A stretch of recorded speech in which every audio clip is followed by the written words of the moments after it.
Good evening, everyone. From the budget cuts, NASA's lost about 4,000 good people. Where do you think they're going to go? We're going to talk about that. Goldman Sachs predicts the global satellite market is going to grow by a factor of 7.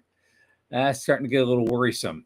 Orion Space secures some B round funding. We'll talk about that. Um, Ted Cruz reminds us just why they call it the Senate launch system. More arguments why we need to beat China to the moon. Space Command and 30,000 jobs supposedly are moving from Colorado to Huntsville, Alabama, but Colorado is pushing back. And a company named Interloon is racing to be the first to mine helium-3 from the moon. All that and our guest, Mordy Friedman, coming up. From the news desk at the Center for Space Commerce and Finance, my name is Thomas Andrew Olson, and this is The Unknown Quantity.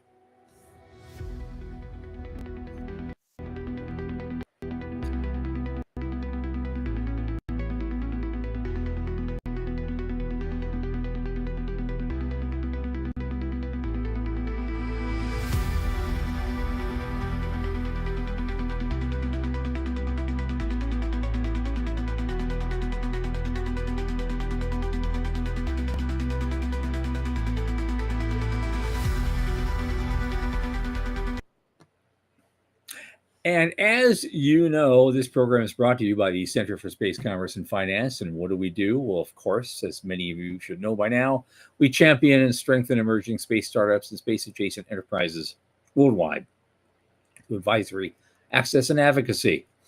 Our pitch events and world-class boot camps fortify startups to be better investor ready. That's kind of important. Now, a lot of our work, especially this podcast, is supported by listeners and fans like you. So if you just go to cscf.space/support and click that Plainest Day donate button, a little in the tip jar each month makes a big difference. Welcome now, my longest space friend, space elevator cult leader, and he swears the peyote is worn off this time, Michael Lane.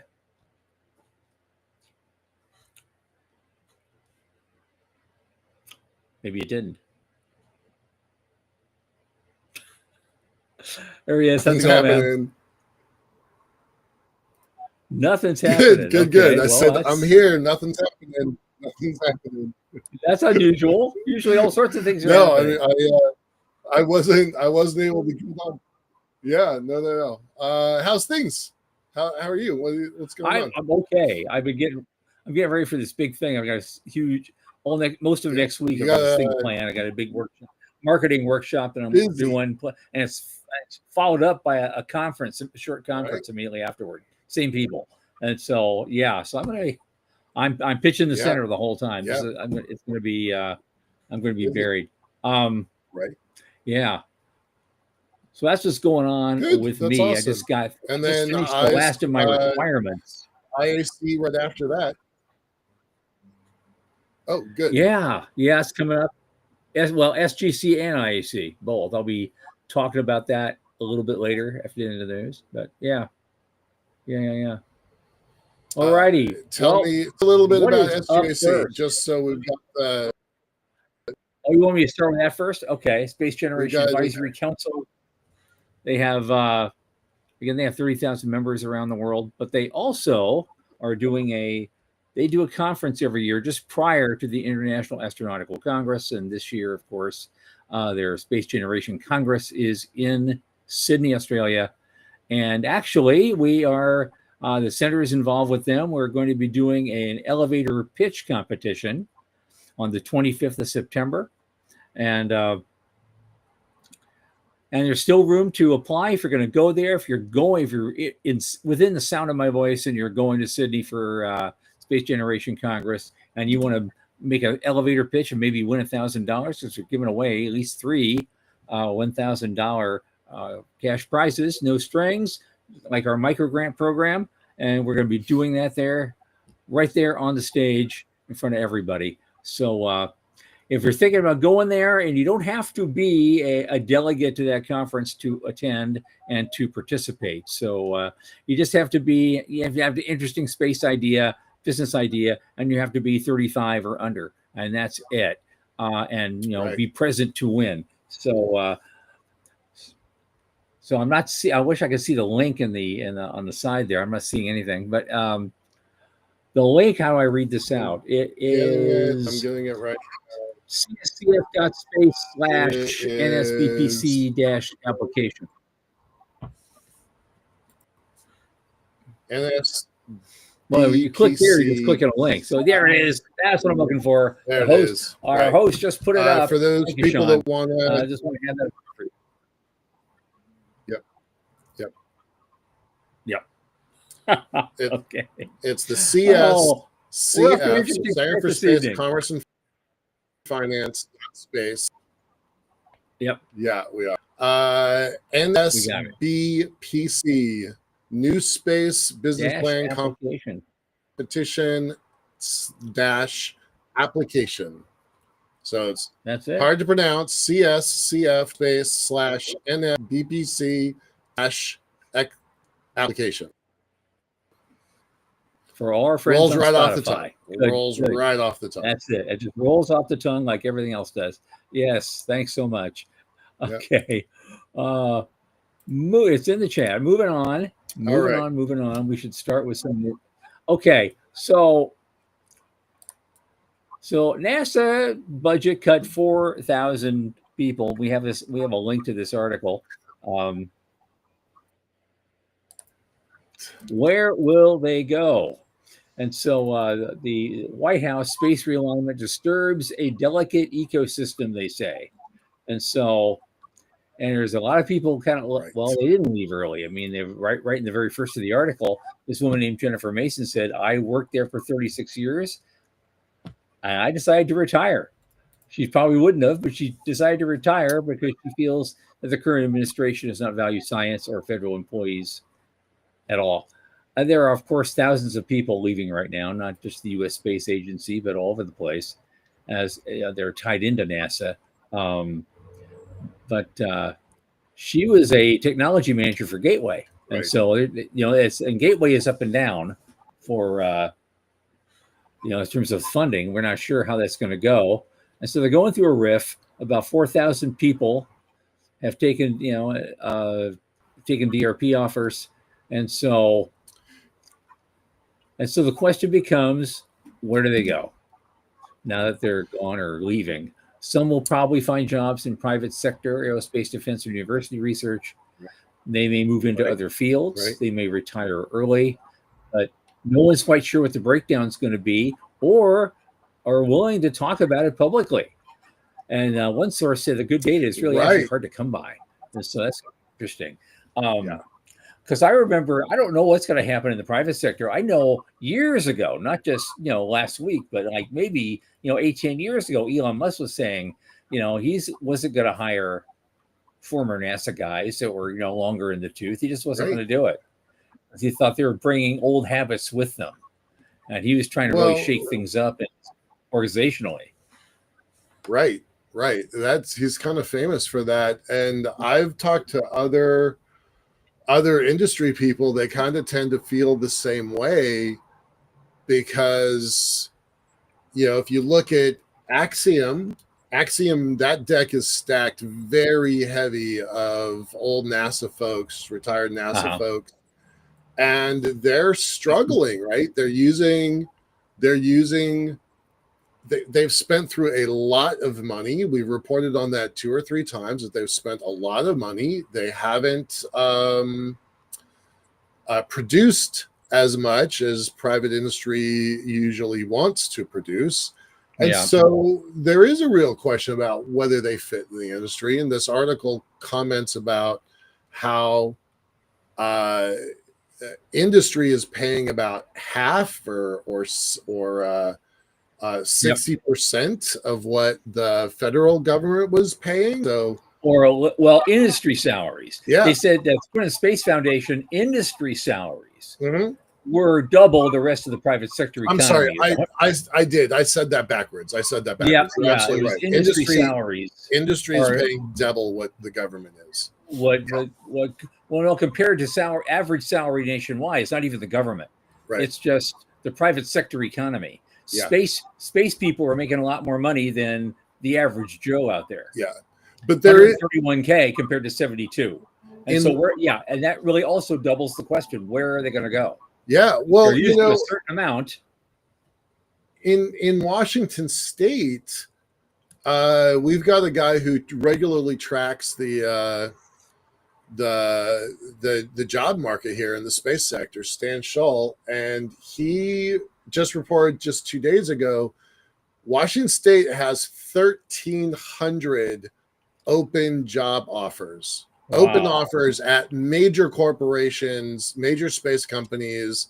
Yeah, that includes some of the Boeings, but it's Blue Origin, it's SpaceX, it's Amazon Kuiper's system, it's Starfish and True Anomaly. I mean, companies with real headcounts, real paychecks, and they can't fill all the roles. So my hope is that this isn't bad news for these NASA people, but if you're a Beltway bandit and you're in Washington D.C., are you going to move to the other Washington? I mean, we'd welcome you, but that's a big culture shock. Right, because with the restored funding, especially for SLS, restored funding for SLS. Right. No one's going to be leaving. No one's going to be leaving Huntsville anytime soon. Nope. That might be a good thing at this point. You don't want them rushing to Seattle as fast as they can. Yeah. I talked to somebody that got doged just this afternoon. One of those 4,000 people just 3 hours ago. She's considering moving to Europe. One of the NASA people, it's like, I don't really fit in the private industry. This isn't really my jam. I do it for, the love of service, right? That's my role. I want to give back. This is somebody who went to the Naval Academy, and she did the Peace Corps, and she's all about service. Mm-hmm. And she's like, I'm not going to go to private industry. I don't want to do it. So she's thinking about going to Europe, which I would thought was a big shock, actually. But there's going to be some interesting people leaving here pretty soon or have left now. So curious to see what happens next. Right. And maybe they'll get to Huntsville, Alabama, which we'll talk about in a minute. Well, next thing coming up, this is a quick one. I guess Goldman Sachs analyst just printed something saying they think that the number of satellites, constellations, and everything, and non-constellations even, getting up into orbit is going to grow by a factor of 7. Yeah. Forecast by 2035, I think they said it was. Yep. 10 years. 35. Yep. There's this interesting chart on there too. It just shows it really easy. The base case, the bull case, which is huge, and the blue sky could be 400 billion. $500 billion of revenue from satellites. Just for that. That's just bonkers. For that. LeoSats. Now that's their blue sky numbers, so I'm really going to bet on that. I was a little surprised.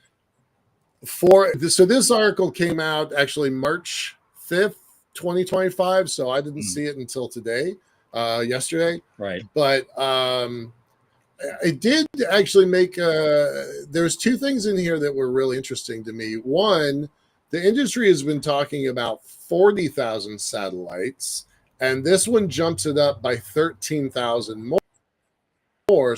Right. So 53. And it's just it's pretty it was scary at 40. That's a lot than I had. Michael, you're breaking down, man.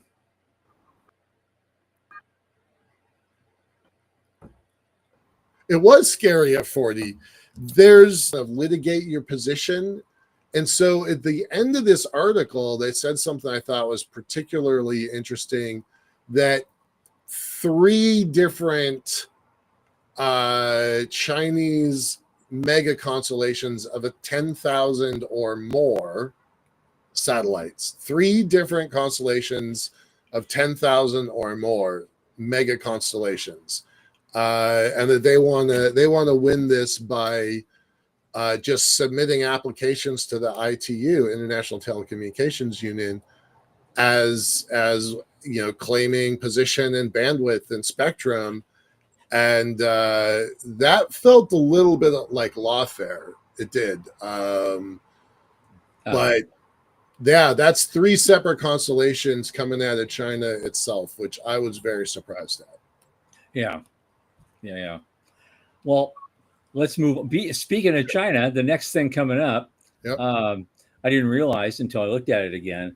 There's a startup, private sector commercial launch startup called Orion Space. Right. And they just secured some B+ round funding. And I didn't realize they were a Chinese company. Chinese company, yeah. A Chinese commercial rocket company. They've raised tens of millions in Series B financing. And they're moving towards a key test. So that's what their Chinese language Taibo network reported. They'll be doing comprehensive ground verification tests for their Gravity 2. And hopefully they're going to have their first test flight by the end of this year. But this is wild because this is part of the other reporting standard, I guess. They secured funding between 27 and 124 million. Right. We don't actually know. Somewhere between there, the truth lies. Right. I'm suggesting probably closer to 27. Right. Just a wild ass guess. I do wonder. I followed this up a little bit. I don't have the link in here, but their CEO actually quit the company after this and is jumping into an AI startup, which I don't understand that move at all, but apparently that's a thing. There was a little bit of political pressure is the way I'm interpreting that. Yeah. Well, but yeah, this is, how do you define a commercial company? Is this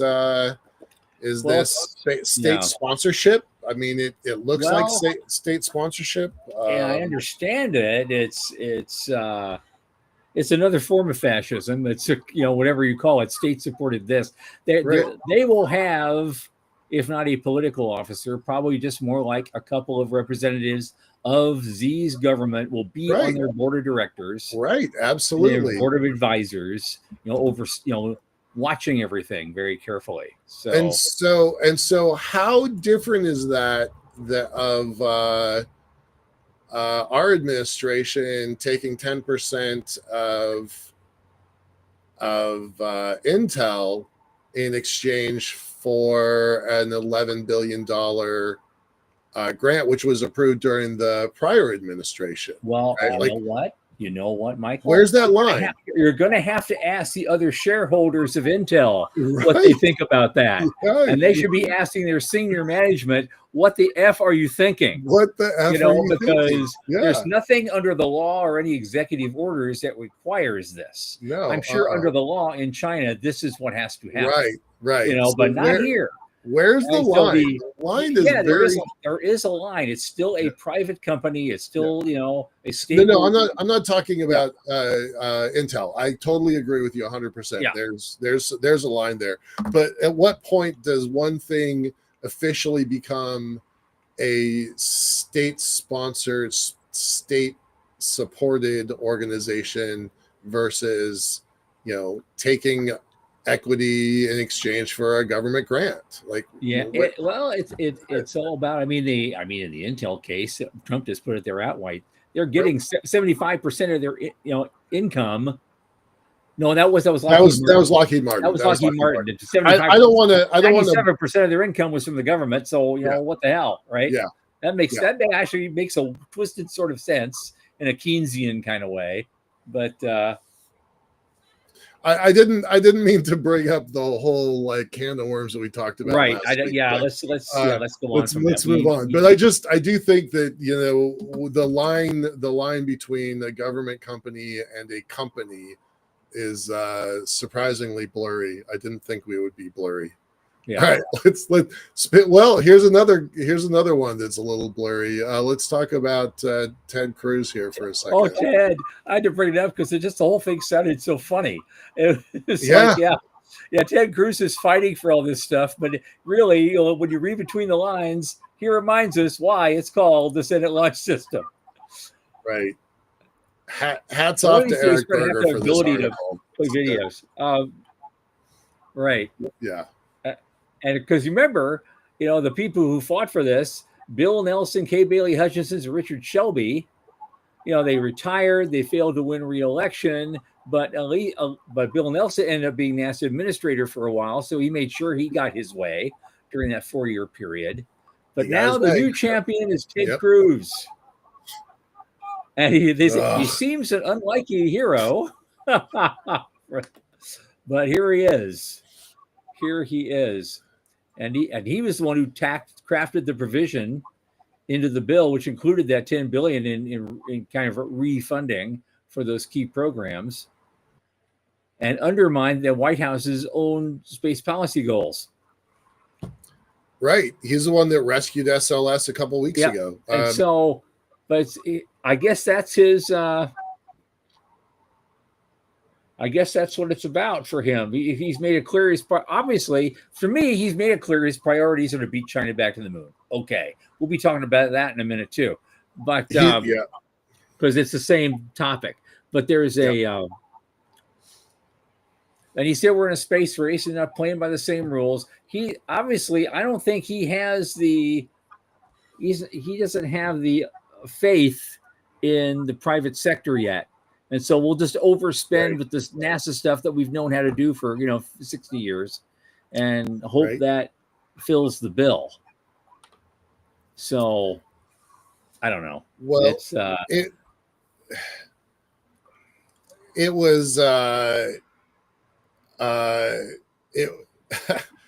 it's such a stacked deck. Like, I thought the article at first, I only knew about this thing because Sean Mahoney was there, the president of the Space Frontier Foundation. He mentioned it in a LinkedIn post. So I went and followed the link, and I'm like, oh, this looks really good. This looks like a really good thing. And my first impressions without reading this article was, wow, all right, so people are paying attention. And then this quote at the very top, it talks about we need better than just window dressing. That quote is not a Ted Cruz quote. No.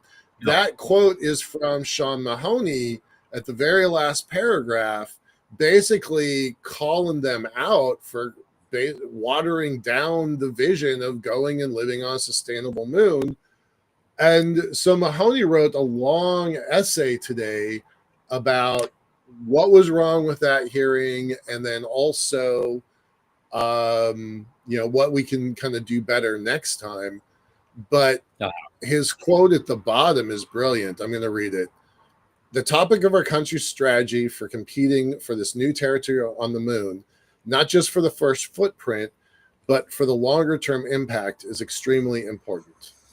We need better than just window dressing. We need honest, realistic discussion about the costs, the risks, and the alternatives. It's too important for this just to be something that gets a little bit of attention and then pushed through. And I think Mahoney's a good spokesman for the Space Frontier Foundation. He's been on our show. He's a clear advocate for the commercialization.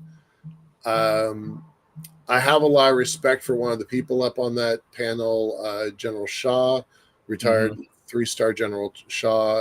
He's the guy who coined the phrase space domain awareness is different than space situational awareness. He's there. They had good speakers, but the deck definitely seemed like it was stacked. Well, it was, because there's one that Dave Cavassa was supposed to be on there. Yeah. And he's president of the Commercial Space Federation. Now, he was uninvited at the last second. Yeah. And they said, well, we're going to do a future commercial space panel. Yeah, right. Well, so commercial space basically didn't really have a seat at the table. And they put Bridenstine up there, but Bridenstine is basically a lobbyist for a major contract, United Launch Alliance. He leads the government operations for ULA. Right. So he's another old space industry insider. That's funny you say that, because we all had our disagreements about Bridenstine when he first came on board. And then I definitely became a true believer in Bridenstine. He definitely surprised me and turned some stuff around. But I was surprised that he was hanging with the Boeings and Lockmarts of the world. I was surprised by that. Yeah, I know, because he risked his career, as did General Bolden, the administration before. But the pair of them risked their careers on the commercial space sector, and they both won. So I was really surprised to see. That was weird for me too, to see that. Yeah. I know that. That was strange. Yeah. And it gets stranger. So here's the deal. The next two are kind of back to back as well. Yeah, sure. Supposedly by executive order or whatever is going on, the Space Command is being moved to Huntsville. Supposedly, Space Command right now is in Colorado. He's going to move them all to Huntsville, and supposedly there's 30,000 jobs at stake here. And so, of course, the mayor of Huntsville is going, "Christmas finally came early, yay!" You know.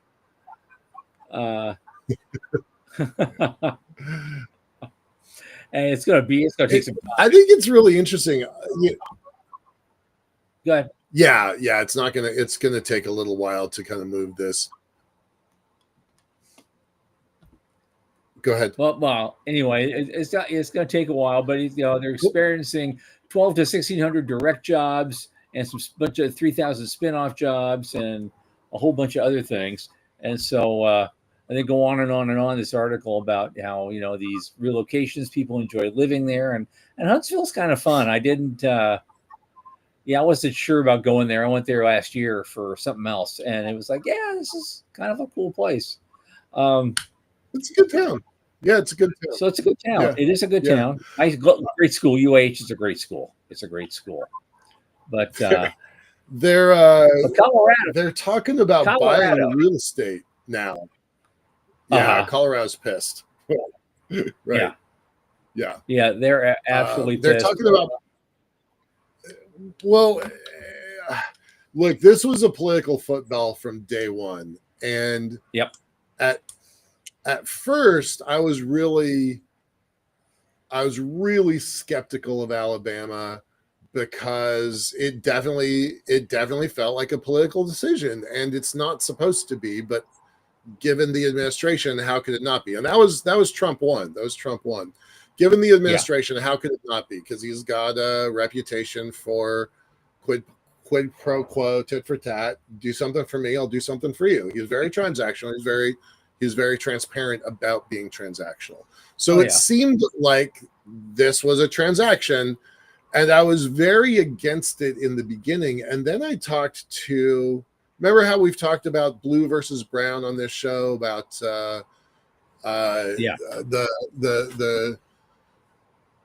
the near shore of space is Leo, and then the deep ocean of space is the moon and beyond. I talked to some blue water space people, and they're like, as long as Space Force is in Colorado, we will always have a brown water Space Force. But if it moves to Alabama, not under the thumb of all of the Air Force generals, Right. It can become its own thing. And, I'm a single issue voter on some things, and I'm like, okay, checkbox. That's a good enough reason for me. Yeah. And he made a really good, and he made a really good point. And I want the Space Force to have independence from Air Force, in the same way the Marine Corps, I'm a former U.S. Marine, has independence from the Navy. And I thought, that's a really good argument, because there are some really good thinkers, blue water space thinkers in Huntsville. And I'm like, you sold me on that. So pretty surprising. I did a 180. I did a very public 180 on that. But I do think it's a good move. And yes, I still think it's political, but I think in this case, it's actually going to be useful in the way that creating Space Force in the first place was political, but a good move nonetheless. So hats off to this one. I'm actually kind of excited about this. And yeah, anyway. Yep. At this point, we're already overdue here, so I'm gonna save the last item for maybe next time, because it'll fit next time. I want to get our guest in here tonight, and so let's bring in our guest. Tonight is Mordy Friedman, and he's with Etheria Company, and he's doing what we call the Space Elevator Games Initiative, and he's going to fill us in about all the latest developments. Mordy, come on in. Hey, how are you guys? Thank you for having me. Absolutely. Right. So I guess a lot of things have happened since the last time you were here. Start filling us in. What's going on? Yeah. So that was a while ago. Definitely a lot happened since. We're now officially WSpec. Is the name of the organization. We're a nonprofit, a global, just to give a quick recap on what we do. We're a nonprofit organization that's driving the technology development for the space elevator through focused competitions for university level students. You see our website in the corner there. And we host competitions for university teams around the world to develop these technologies further, building the step-by-step advancement to an eventual space elevator, which is the ultimate goal, to really bring the space economy and allow for a circular Earth and space economy to function, to be able to bring more value from space into Earth than we can send out there.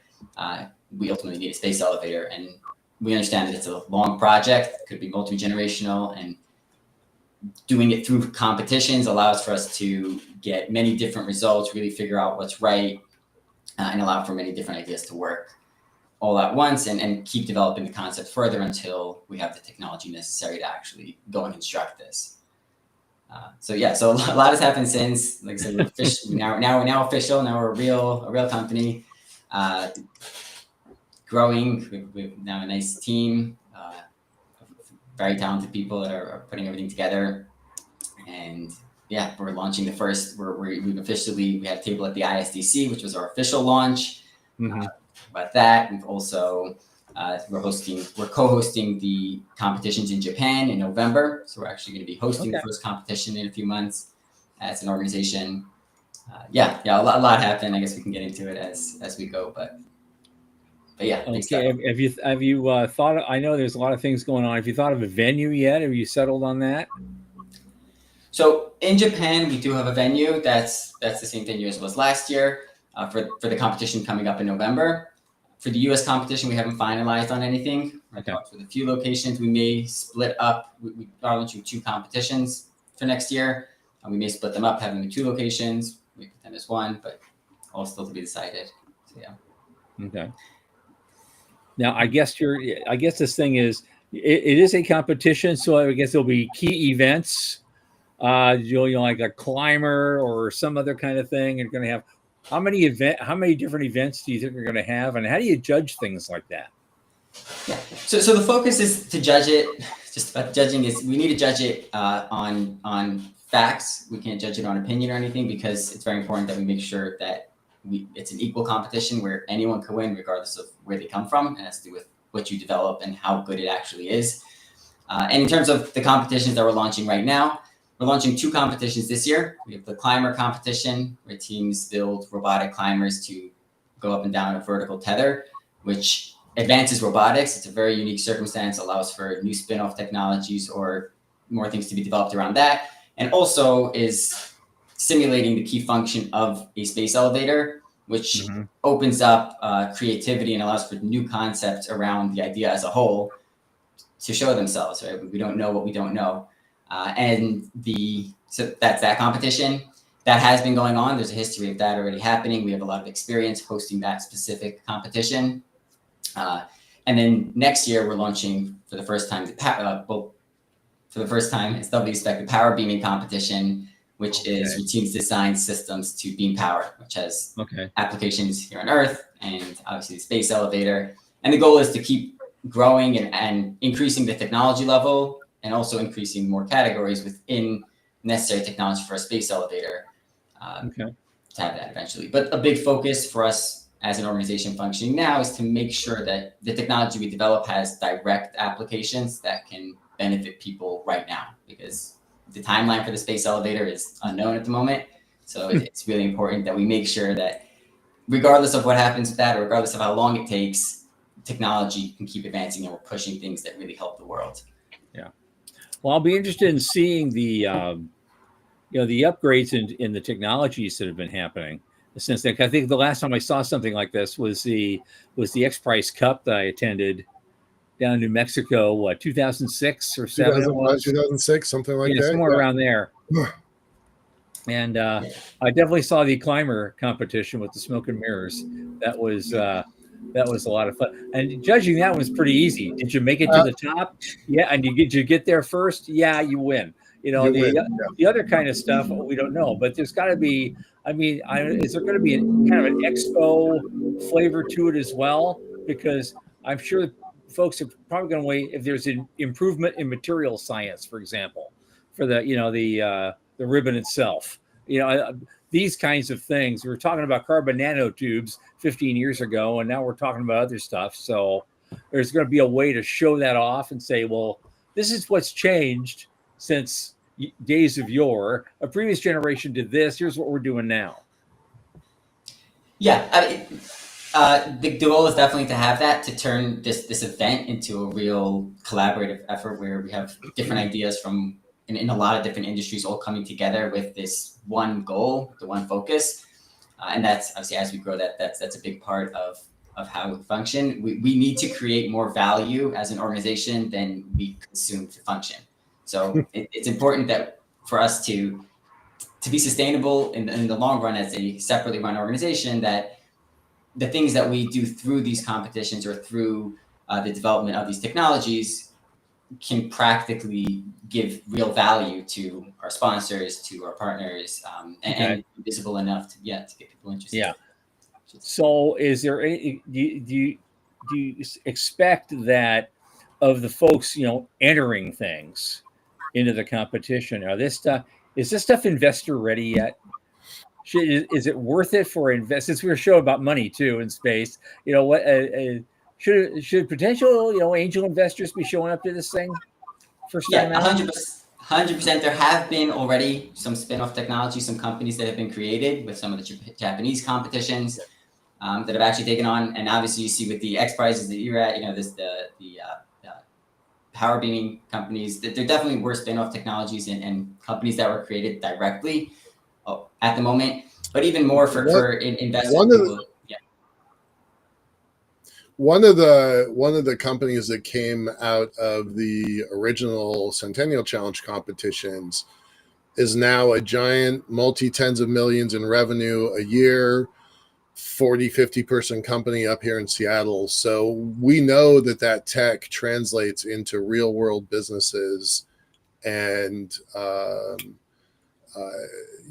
where the elevator may be very speculative, the tech is not, and it has real world applications. So I've personally seen some pretty big things kind of grow out of that. Exactly. Yeah. And again, the ideas and the things, very often, and this is just the nature of a lot of our competitors being university students, is they don't know how sometimes to take this and turn it into a company. And that's where, especially a VC or someone who understands the business side of it, can see an idea that was developed, and these people may not even be thinking of it turning into a company, and they're just doing it for the sake of the competition, and then actually push that forward. So yeah, this is definitely there. But you're right, yeah, Laser Motive or Starlight. So yeah. Yeah. So your first competition's in November. Tell us about that. What's going on? What do you hope for? What do you expect? What's going on there? Yeah. So we have about 10 teams at this one. It's a small style competition. It's just a regional event, just in Japan. For some teams there, we do have a couple of international teams coming. We're using it as a real learning point for us. It's about hosting these competitions, gaining from all that experience before we make the major push for the global competition next year. So it's just bringing everything together and doing this together as an organization as opposed to as individual separate companies. Cool. 10 teams, are they all student teams, or are there industry teams also? Can you be an industry team? Yeah, absolutely. We do have interest on that side, and definitely would love industry teams and or want industry teams. But currently, all these teams are universities. That's just it's the more standard, I guess, easier way to get in. Just because that's what they're doing. But if there is a specific technology, or again, with the power beaming, we are expecting a lot of more private and industry teams. For the climber, it's a little bit different. It's robotics. Yeah. What's it take to win? What's the altitude? Is that kilometer and a half? So 500 meters is 500 meters. So it's 150 feet about. 500, half a kilometer. All right. Half a kilometer. Oh yeah. Okay. Yeah. So half a kilometer for the first year. That's our launch year. Again, open to 1,000, but that's where we're officially launching it. And yeah, it's judged differently than the previous competitions. It's a ratio. So the team that performs the best is the winner. That's the one that gets awarded. They get the prize money, and that's how it goes. Different than the previous competitions where we're about developing a brand. Yeah. The ratio is what? The ratio is how fast? So it's based on speed. It's based on payload capacity. So how much payload it can carry. It's also based on the time that it takes to do that, and the size, the weight. So the ratio of the weight. The whole equation's in the rule book, but it's based on. So if you have a lighter climber that can carry a larger payload, that then it gets ratioed. That's a good combination. Right. Makes sense. Yeah. So it's very well thought out. Again, this is using it from the previous experience. We're able to see what the best judging criteria is.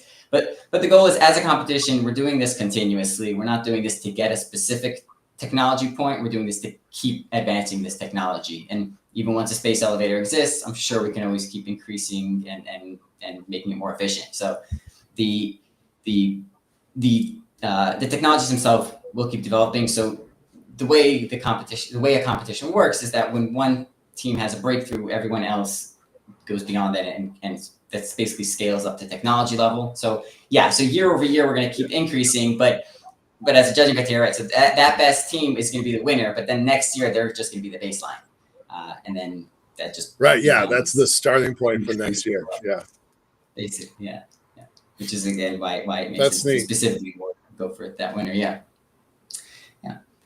So we don't know when the space elevator will be built, and that's the push, and that's why we need to make sure that we keep pushing technology. Obviously, fields that we're looking into now that are both applicable to Earth and necessary for the space elevator are things like, obviously, we mentioned material strength.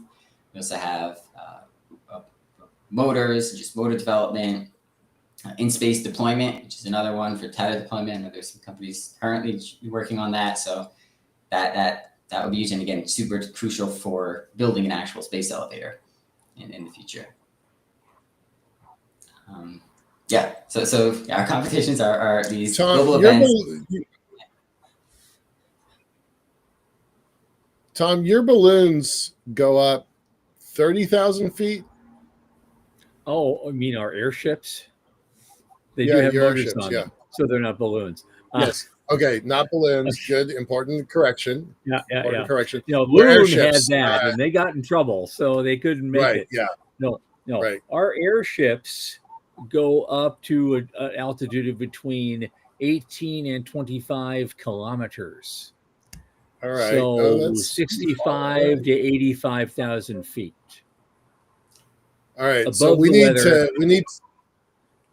need to get a string between the ground and your high altitude platforms so that Mordy can climb up and down. What's their lifting capacity?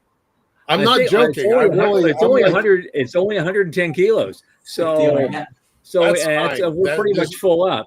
And so the string alone, trying to run a string for 25 kilometers, that's almost as heavy as the airship's carrying capacity.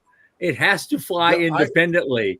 You can't tether it. I think I can tether it. I think I can. I think we can do that. I'm not joking. I'm gonna make this little triangle work. Yeah. Okay.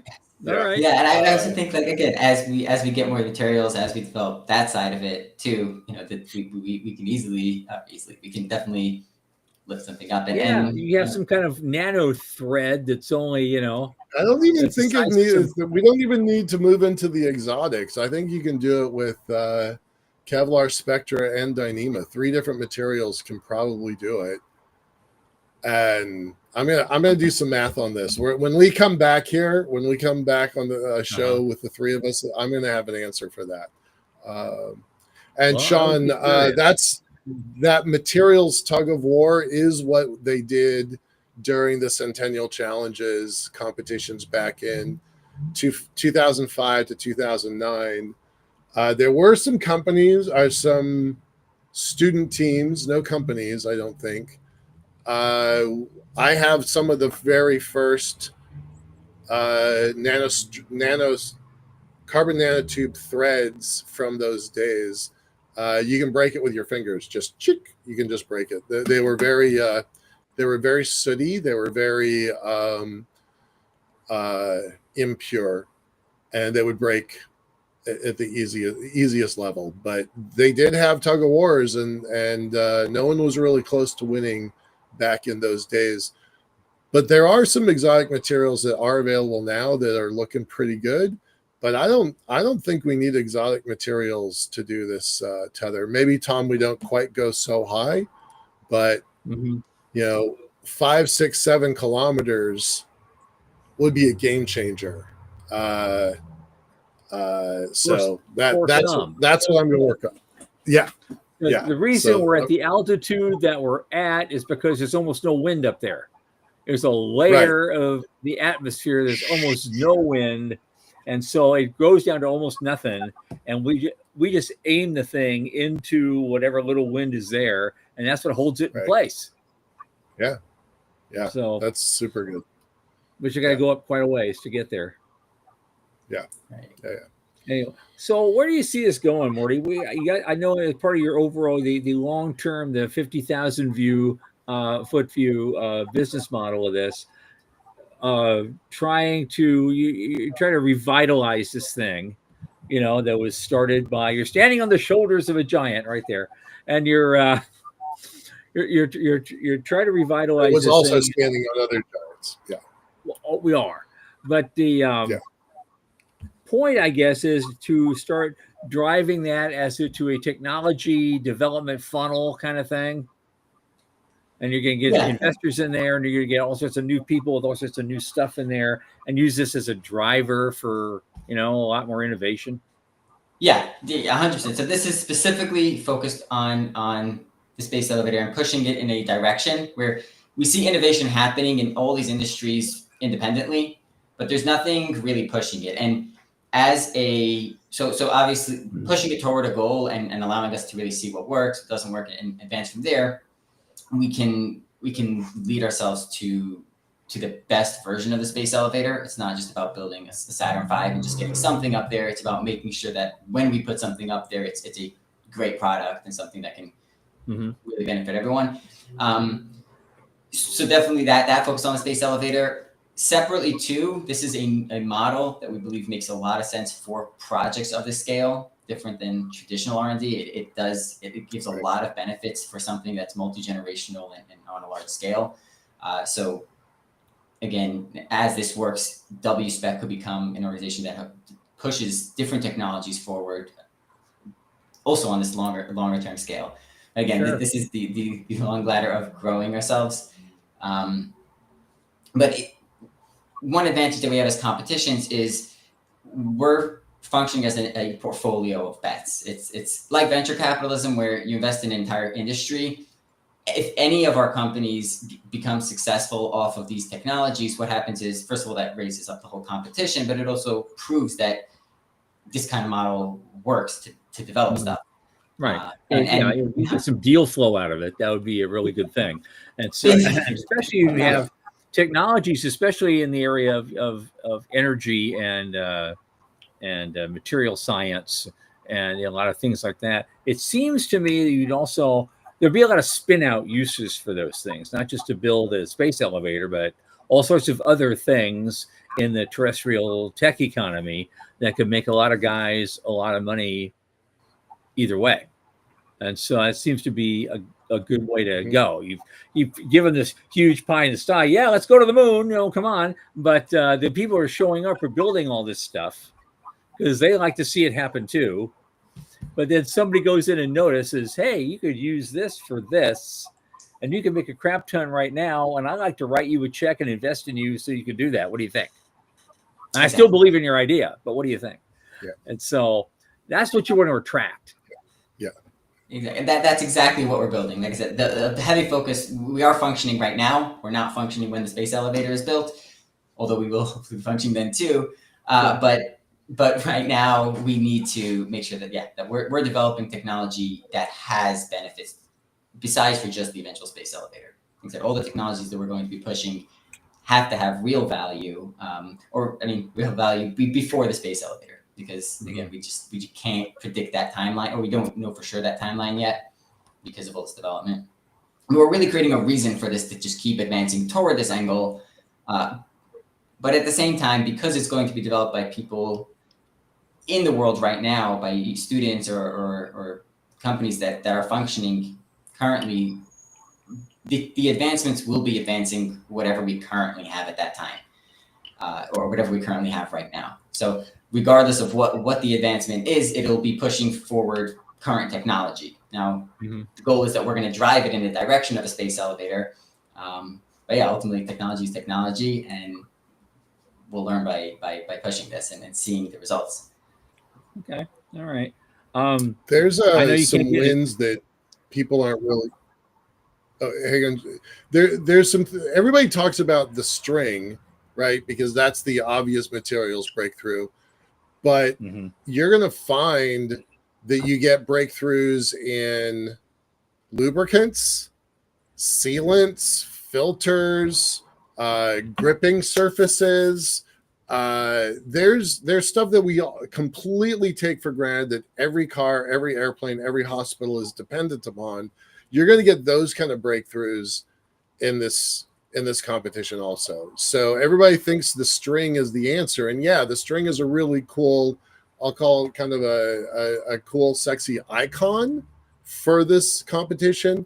But the sub technologies are super valuable also. And let's not forget, like, one of the outcomes here is you've got 10 teams. I'm going to make up a number and say that's 100 students. It's probably a bunch of other professionals, and that's an outcome also, is the students and the education piece, right? Yeah, exactly. And like it's really a win-win. Like every person involved could benefit from the situation. Obviously, for students, it's development, really push yourself out there and prove what you can do. For universities, this just becomes a collaborative hub where we're pushing this technology forward. And for investors and companies, it's a forward-thinking idea. We're going to keep coming out with pushing advanced technologies and advancement, and also they're able to see this talent and potentially scout them or early noticing of the people that are practically building these technologies. It's definitely earlier we talked about there's 4,000 people getting laid off by NASA, and maybe industry doesn't necessarily want to hire them, but maybe they do want to hire the kids working on elevators because they're creative, new technology. That might be a win for them. I just thought about that. Tom, you were going to ask a question? No, I was just going to kind of get to an idea of where you are in actually the actual physical planning process for all of this. I know you've got, because to get this thing together, you got to have a plan, and you got to have someone to sponsor that plan. So, what's the progress on those two things? Just in loose terms. I know you can't get into detail. Yeah, so I don't want to get into detail, but currently, in terms of the plan, I mean, we know everything we're doing. Like I said, we have a lot of experience with this, so we definitely developed that far. We obviously know how much money we need. We know what we actually need to do. We know how to plan these type of events. It's a little bit like you were talking about the location stuff. That's just stuff that we don't necessarily need to finalize just yet, and that's why we're still leaving that open for negotiations. In terms of sponsorships, we are in talks with multiple companies for sponsorship on this. But again, all in talks at the moment. Really pushing this. We're opening applications beginning of October. That's when for the 26th competition, where teams would then go there. Obviously, the planning on that is there's a multi-stage application process to that. We also have sponsorship tiers and sponsorship packages for that. I'm presenting in this weekend at the ISEC conference, so that's going to be the whole business case for it and explain that properly from a business side of what it is and what we're doing. But yeah, essentially it's we know what we have to do. It's doing it and making it happen. Yeah.